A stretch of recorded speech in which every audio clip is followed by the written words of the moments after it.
Good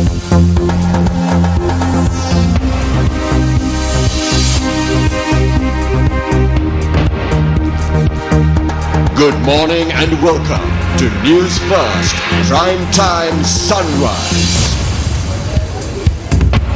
A very good morning to you and welcome to Prime Time Sunrise. You're joining me, Stephanie Lazarus. Let's now take a look at the headlines. Indo-Sri Lanka fishermen discussions to be held tomorrow.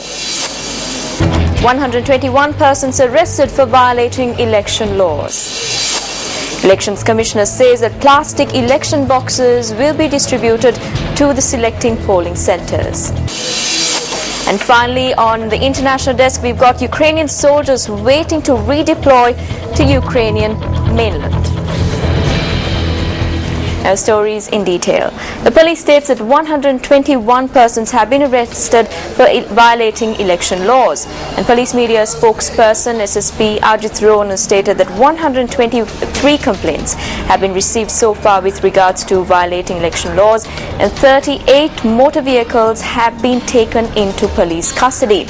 Meanwhile, the Election Secretariat stated that they had taken steps to use plastic ballot boxes in the selected polling centres for the upcoming provincial council elections. And Deputy Elections Commissioner M.M. Mohammed stated that a number of polling stations in the areas falling under the Colombo Morato Municipal Council limits have been selected for this purpose.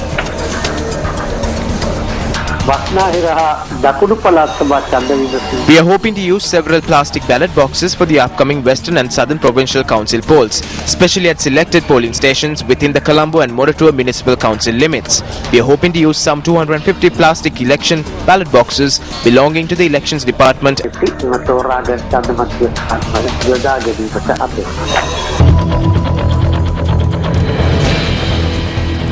And moving on, Minister of Fisheries and Aquatic Resources Development Rajitha Senaratne stated that the arrested Indian fishermen will not be released from custody due to discussions that is scheduled to be held tomorrow. However, Chief Minister Jalalalitha Jairam stated that in a media briefing in India that she will attend the discussions scheduled for tomorrow only if the Indian fishermen in Sri Lankan custody will be released. And Rajitha Senaratne, the Minister of Fisheries and Aquatic Resources Development, also stated that the request cannot be fulfilled due to the Indian fishermen violating the Sri Lanka maritime boundary. And speaking exclusively to Newsfirst, Minister Rajitha Senaratne had this to say.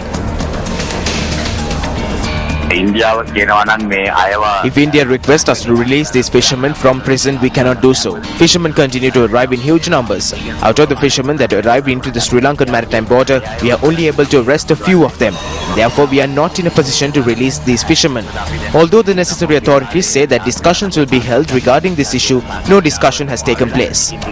If we continue to release these fishermen, the fishermen in the north will stand against us. Therefore, we will not be releasing any Indian fishermen who are in Sri Lankan custody.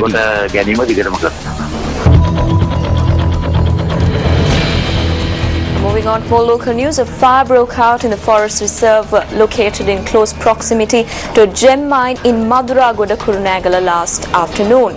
The police said the fire was contained last evening with the assistance of the area residents. The fire that erupted in the forest reserve had spread to the Nagolkanda area. Adding that investigations are underway into the fire, the police said that the cause of the fire is yet to be ascertained.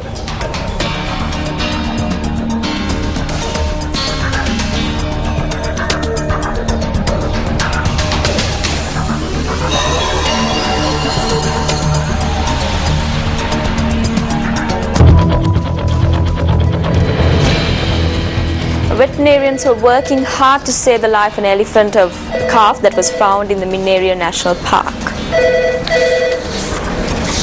This elephant sustained injuries on its left leg following an accident with a train in close proximity to the Minerio National Park about 1.5 years ago. The veterinarian attached to the Giridhare Wildlife Authority, Pramudika Devasundara, said that at several instances the wild elephant had undergone treatment and added that the elephant was injected antibiotics to its system yesterday. He stated that the 35-year-old elephant is in good condition.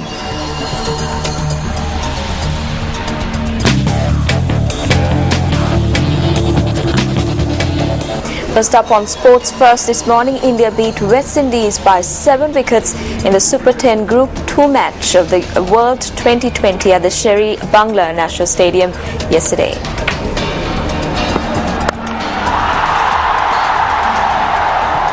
India won the toss and elected to field. The openers for the West Indians were Chris Gayle and Dendell Simons. Gayle scored a total of 34 runs and Simons was able to score just 27 runs for the West Indian side. The West Indians were able to score a total of 129 runs in their allotted 20 overs, losing 7 wickets.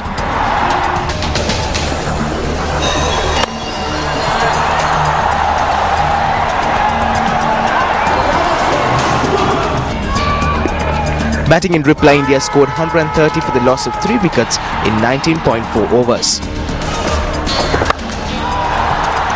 Rohit Sharma scored 62 not out and Virat Kohli scored 54 runs for the Indians.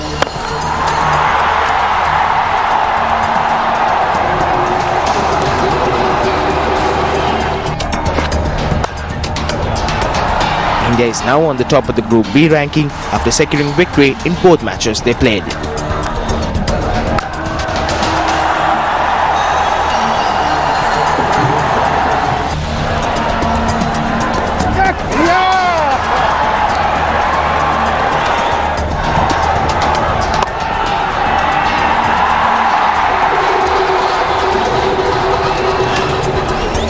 Let's now take a look at the forecasted weather conditions around the island.